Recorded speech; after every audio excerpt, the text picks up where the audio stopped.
Welcome everybody to the Fanmouth Daily Fantasy Baseball Breakdown for Saturday, May the 10th. I'm Joe Marsh, joined today by Jeff Collins. How are you doing today, Jeff? What is up? Got the new background that I'm supporting. I know that you and Dave are getting yours soon too, so it's pretty exciting. It's kind of cool. Yeah, I have my Art Deco background going on here, so not quite as cool, but yeah, I'll have one really soon. Going to go through all the games today, tell you who we like by position. Got about, I think there are 12 games on the nighttime slate. We will not be covering the 3 early games. So we'll help you build your lineup, help you win some money. And we'll start off with pitcher as we always do. A couple guys that I like here. Sonny Gray, I think, is one of the top plays. A good ERA guy, 6th in the league right now. So, decent K rate, not a great K rate. But he's pitching at home and he's facing Washington, who's 9th in the league in strikeouts. They're also hitting .239 as a team against right-handers. So I think he could be in line for a nice game today. And then to pair with him, I would go with Irvin Santana. 2nd in the league in ERA. He's got a good K rate, 9.62 Ks per 9 innings, and he's facing the Cubs at home. The Cubs are hitting .222 against righties, hitting .221 on the road. One other thing I would factor in, probably doesn't mean anything, but Samardzija is 4th in the league in fewest runs in support of him. The Cubs are scoring about 2.14 runs per start that Samardzija makes. Samardzija's been pitching great, but he's 0-3 because they just haven't been scoring when he's pitching. So I think Santana is a good start. I would pair those two together. They're not going to cost you a ton. There's no real expensive pitcher, so I think you can pair both of them and still build yourself a solid lineup tonight. What are you thinking at pitcher, Jeff? Well, I think run support doesn't mean anything unless you ask like a Matt Cain. But I would take the other side of that. Actually, I like Jeff Samardzija. You gave all the stats on the Cubs, and they're a pretty poor offense. But Samardzija doesn't give up more than 3 runs, and Atlanta doesn't score more than 3 runs. So I think it sets up pretty nicely for him. Atlanta scored 20 runs in their last 11 games. Everyone talks about how bad San Diego is, right? But Atlanta's only scored like 4 more runs. So Atlanta's sneakily a very poor offensive team. They're pretty much home run or bust. And I think Jeff Samardzija with his K rate, I mean, he's going to strike out probably double digits today, I would think, is one of the really good ways to go. It looks like, I mean, I've got 4 guys that essentially you didn't talk about, so I'm glad that we're getting a little bit of diversity here. I like John Lester. He's got a lot of success against that Texas lineup. I know you think, oh, man, well, why would you want someone going against the Rangers? But Rangers haven't been that impressive, and John Lester himself has really good success against Chu, Andrews, Fielder, Rios, Aaron Sivia, and some of those are like 40 at-bat sample sizes. It's not small sample sizes. 40 at-bats for a PvP is pretty substantial. So I like him as well. Ventura I like pretty much every week just because I mean, as well as anyone that I attack strikeouts a ton, and Seattle's offense is another awful one. Ventura gets a ton of strikeouts. Seattle had one guy in their lineup last night that was batting above 250, and that was Robinson Cano, who's batting 288 with 1 home run. I mean, it's just a really pathetic offense, and you get a guy that strikes out a ton of guys. And then going back to attacking San Diego's averaging 2.76 runs per game, barely worse than Atlanta, but Uvalde is another guy that can strike out a bunch, and they're playing in a pitcher's park. So those are the 4 guys I'm looking at. Yeah, I pared it down to 2, but I was actually with you on Ventura and Evaldi. I think Ventura is a guy you always have to like, especially when he's pitching a weak offense. You pretty much covered it, but I do like Ventura a bit today as well. I just didn't see a need, because they're the guys that I like aren't insanely expensive. I didn't see a need to go and find a cheaper option. I like their prices where it's at. I think I can still build my lineup with those guys. Yeah, it's nice. I mean, we were able to come up with 2 guys that I didn't think of, and I'm coming up with 4 guys that I like. That means it's not a full slate tonight either. We have some day games, so it's just we're choosing from a pretty good sample of guys, or we are choosing from a pretty good group of pitchers in a small sample, so it's nice. There are a lot of good options. And typically when we do our rankings, we pick a low-priced option where we kind of dip down. I've got some guys on my rankings, but I seriously wouldn't consider them. I mean, you can if you want to save a bit, like you said, Evaldi, Ventura, but I wouldn't go any farther down below them. There's Well, no what reason about no why. Colin McHugh, huh? Colin McHugh has 2 good starts, 1 awful start. Yeah, Most people think he's an awful pitcher, and he's going against Baltimore, who's got a struggling offense. What do you think yeah. about Colin McHugh? I mean, they're really struggling without Chris Davis. I talked about that in my blog article the other day, that they haven't been good without Chris Davis.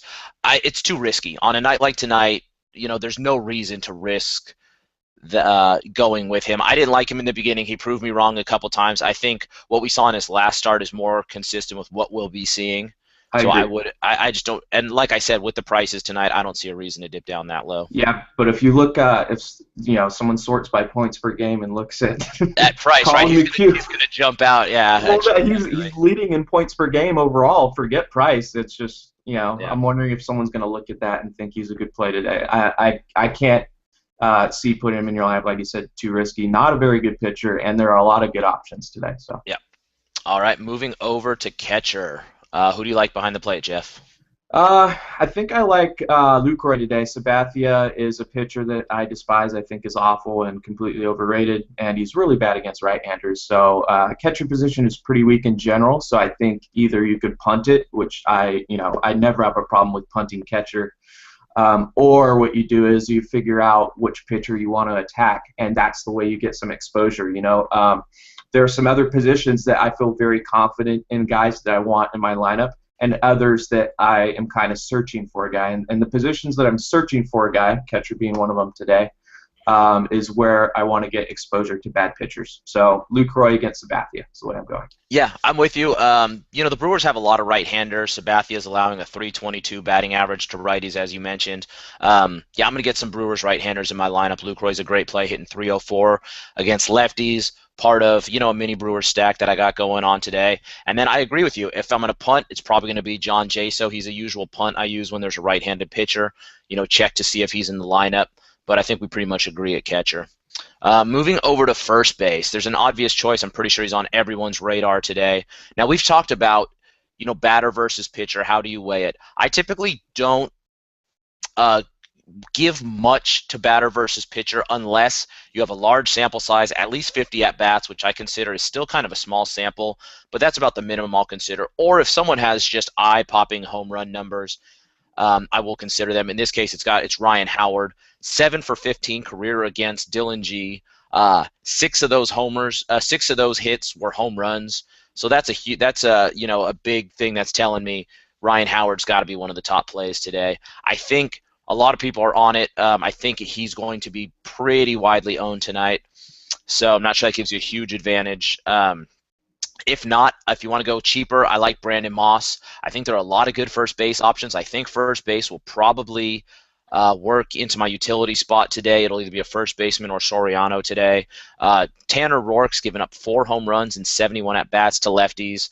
Brandon Moss has 5 home runs off of right-handers this season. He's always someone I like to get in when there's a righty on the mound. So Brandon Moss is a guy I would consider as well. What are you thinking at first base?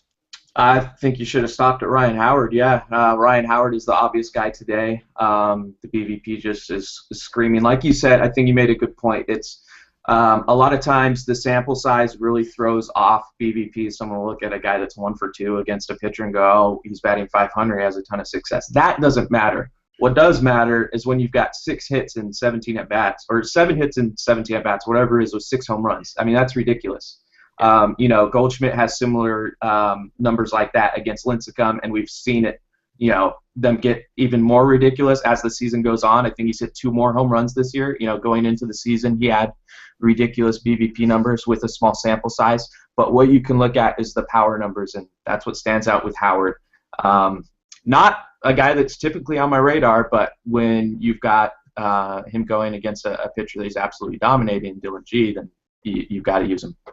Yeah, and Dylan G's a decent pitcher, but yeah, I mean, it's just his track record against him is just unbelievable. What are you thinking at second base? Second base on Fanmouth, I think Gordon Beckham's been the way to go for a while, and I think that's the case again tonight. He's just ridiculously cheap right now. He's 6,200, and he's having a ton of success. He is setting a lot of personal records. He broke his personal record for hits in a game. He had 4, including a home run that game. He's on a couple home runs in his last 4 games. I mean, he's showing power. 7 for 18 with 2 home runs. I think while he's underpriced, you should be plugging him in. Yeah, that's a great option. For high price, Chase Utley, I'm not sure I'm going to be spending that much at second base, but he has been, killing righties, hitting 363 against righties this season, so that's one option. Another low price option, Brandon Phillips is a guy I like to start at home. He usually hits pretty well in Cincinnati, hitting 322 on the season at home, hitting 287 off of right-handers this year. So I like Brandon Phillips. I think he's a bit underpriced. I think he's a solid play as well. What are you thinking at third base? Third base, there's a couple guys I'm looking at. I think this is a good place to save a little bit of money, not necessarily punt the position, but there's some good value there in a guy like Arenado, who I've been using for quite a while now. He's not one of the high-price options yet. He's coming off of a 28-game hit streak, that just got broken yesterday. I talked about yesterday to really not expect anything out of that Colorado offense because they had been on 2 planes in 3 days. It did not look good for them to do anything offensively going into that first game of the series yesterday. But now they've had a little bit of time to recover. I think this is the time to jump back on the Colorado players again. I think the pressure's off with Arenado now too. It's like not stressing about getting a hit every single at bat and making a streak go on. I think he's in a good spot. And Manny Machado, he's come back from his injury. He's really struggled, but he finally got his first home run last night. So he could be a guy to look at because he's for that price range. You're talking about the low 7K range there for third base. You're talking about 2 extremely talented players that when they are hot, they're going to be in the 8 to 9K range. So get them while you can while they're cheap. Yeah, at third base, I've got a guy absolutely red hot, still down in price, and that's Aviles. He's hitting 550 in the month of May, has 9 hits in his last 4 games, and he gets Eric Bedard today, who's not much, not a really good pitcher. He's allowing a 314 batting average at home. I think Aviles is one of the cheap pieces that I'll be plugging in so that I can spend a little bit of money elsewhere. I like Aramis Ramirez a bit as part of the Brewer stack. He's not the Brewer that I like the most. I probably will play Aviles so I can spend elsewhere there, though. Yeah, Aviles, let me talk about him real quick. You make a good point about him. He's had multi-hit games in, 3 of his last 4 games that he started, and the one that he didn't get a multi-hit game, he hit a home run. So, a little bit cheaper than the guys I was talking about. Not as talented, but a guy that's definitely hotter right now. So I don't mind that at all. Yeah. Over at shortstop, obviously the discussion always starts with Tulowitzki hitting 517 in the month of May. There's not much you can say. He's been absolutely crushing the ball. If you want to pay the price at shortstop, he's always a great option. If you want to go a bit cheaper, I like Echevarria. He's hitting 400 against left-handed pitching this season, and he's facing Stoltz, who's given up a 360 batting average to righties. If you're not going to go Tulowitzki, I think he's the no-brain play at shortstop. What are you thinking? The no-brain play? Yeah, I like Echevarria when he bats at the top of the order. When he's batting down at the 8, 7 spots, I don't think he gets as much opportunity. But I do like him. I think he's a good way to go. He's averaging 3.1 fantasy points per game, which is solid when you're looking at 5,600 being the price tag for him. But I think it's Troy Tulowitzki. Like I said, I didn't expect much from their offense yesterday. It didn't do anything. They had 6 hits and I think like 2 or 3 runs. But today, I think they've had enough time to recover from the flights now, and you're going to see it swing back into the high-powered offense that it is. And it's not only going to be high-powered at Coors Field. This is a very good offense. This is probably the best offense they've had since, Andres Galarraga and, those guys. It's a very good offense. So I'm going Troy Tulowitzki. They're leading the league in pretty much everything offensively, I think. They've been absolutely crushing the ball. As an offense, they've just been unstoppable. I wrote about them on in my last blog post about what they had been doing in the month of May, and it's just absolutely eye-popping numbers. Absolutely. Good team to stack, too. We'll get into the outfield here in a second, but, they also have really good outfield options. So if you're going Troy Tulowitzki, you're going to throw Arenado in there, all of a sudden you've got a nice stack going. All right, tell me who you like in the outfield then. Well, Carlos Gonzalez, that's one of the guys.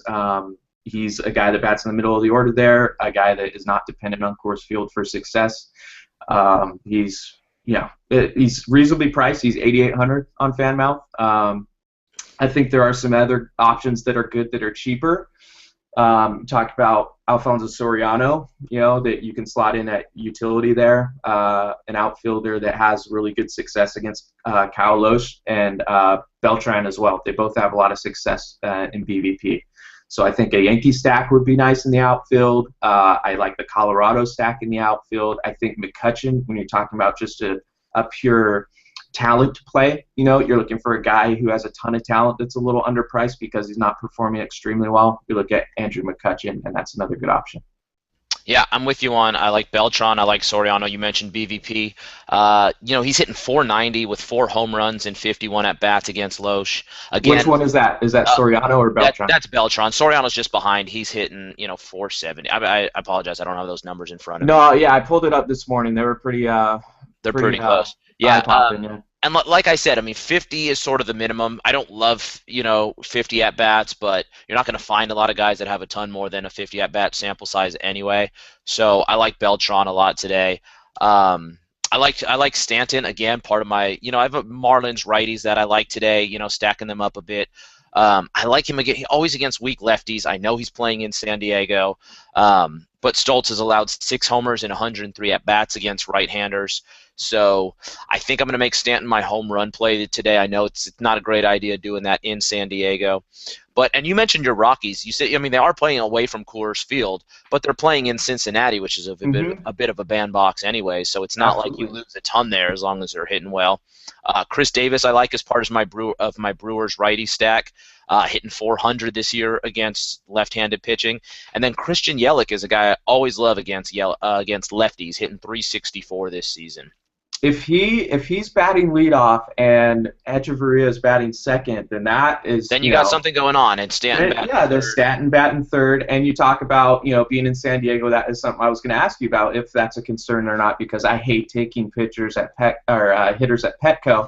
But on Thursday he hit a home run at Petco, so yeah. It's not like no one hits a home run at Petco, especially Stanton, who hits tape measure home run. He hits who hits it harder than him? Nobody hits it harder than him. He can hit the ball out of Yellowstone Park, So I know it's not the best idea, but it's like, God, it's Stanton, I mean, if he connects with one, does it really matter where he's playing? And it's a crap pitcher that he's going against too. So exactly. Yeah. So that's all the positions for today. You want to go ahead and give us a final word on how people should be building their lineup today, Jeff? Yeah, I feel like I gave everyone too many pitchers. It's like, here's these 6 pitchers we just gave them. Now go figure it out. I'll tell you who I like a little bit more than the others. I think if I had to pare it down to 2, it would be Samardzija and Ventura. Strikeout reasons there. Again, Atlanta's struggling offense is a big reason why I'm attacking them. I think that those are the 2 guys that you should go with. But if, at the end of building your lineup, you've got either a little less salary than you thought or a little more, then feel free to adjust to those guys because they're not bad options today. You're not sacrificing much. I think they're all going to have pretty solid days. So that's my final words of advice, is trying to pare down that pitching a little bit, since I gave everyone like 4 options. That's a good option. I mean, and I'm with you on the pitchers. I like Gray and I like Santana, but I also do like Ventura and Eovaldi. I think there are some good options. You can't go wrong, but then there's also some good lineups that facing weak pitchers that you really want to stack. I think you want to get your right-handed Brewers in the lineup. I think you want to get your right-handed Marlins in the lineup. You mentioned Rockies. You want to get them in your lineup. And then the guys that I'll throw in a plug for, again, Aviles, Echeverria. I think those are guys, cheap options if you want, that you can, building blocks so you can spend elsewhere. I think getting a couple Yankees, Beltran and Soriano is a good spot in the lineup. I believe, like I said, my utility, I may use Soriano, Brandon Moss, or another first baseman. There are a few good first baseman options today. Hey, so before you go, why don't you tell everyone what you think of the draft so far? Joe's out down in New York at the NFL draft right now. Tell us what you think, fantasy-wise. Like, who are the guys to look out for? Just fantasy-wise, now you disagree with me a bit, but I think Brandon Cooks saw the biggest jump if you're playing PPR leagues. Sproles is a 90-catch guy in that offense. There's 90 balls that need a new home, and I think Brandon Cooks is going to be the guy there. I think he saw a huge jump. Who else? I think Adrian Peterson gets a jump from them actually having a quarterback in Bridgewater. I think that's a big play. Good point. Bishop Sankey. favorite to win the. I thought whoever landed in Tennessee would be the running back to own. I think Bishop Sankey is a That's very good play. and that's the best guy to land there. I think. I think that's an awesome, really attractive guy, especially in dynasty leagues. If Yeah, you're, I would that's have. one of the top picks. I would have given you Josh Gordon and Jordan Cameron as great options with Manziel. Obviously, Gordon looks like may miss the season. It's going to put a lot of pressure on Cameron, so I'm not sure anyone there really benefits. What about my boy though, Marquise Lee? What do you think about him landing in Jacksonville? I think that's good. I mean, I'm not, I know you don't like him, I'm but not sold on Bortles, but I think that's a great landing spot for him. you're He's not got sold on Lee though either, right? no, I like Lee. I think that's just I think it's a good spot for him to go.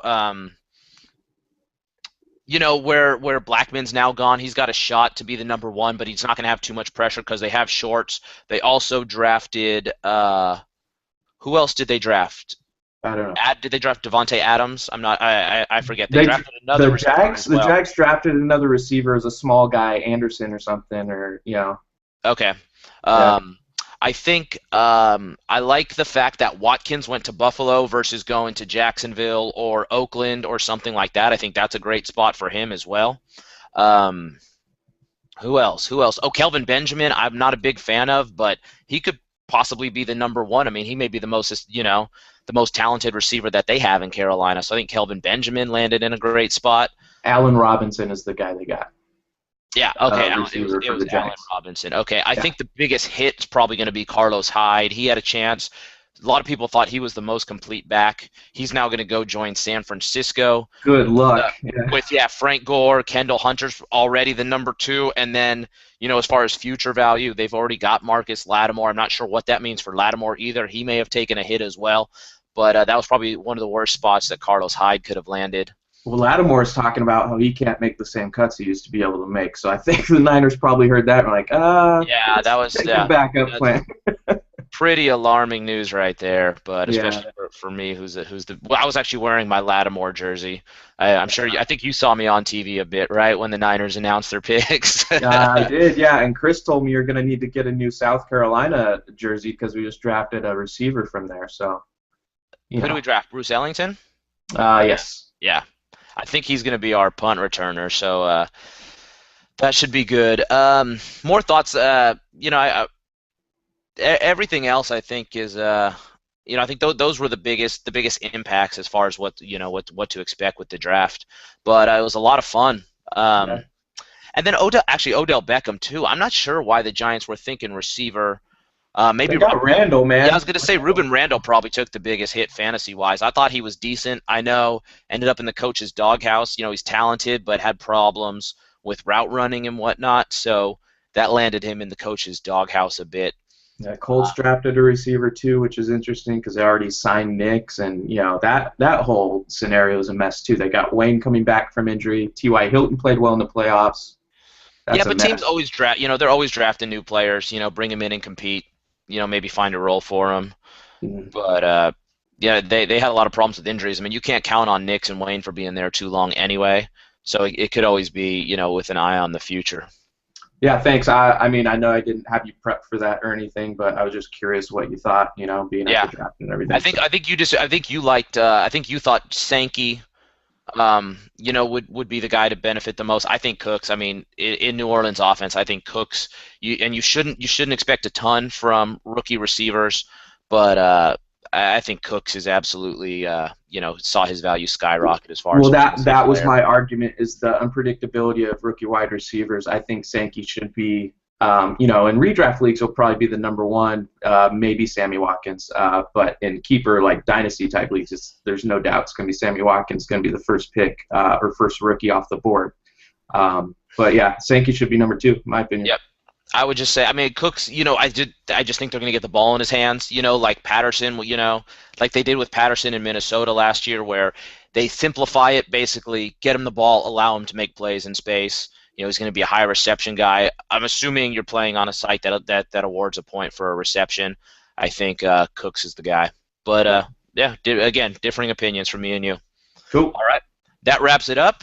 I'm headed back from the draft, and then we'll have some good stuff for you next week. I believe we'll be back on Monday. Thank you very much for tuning in today.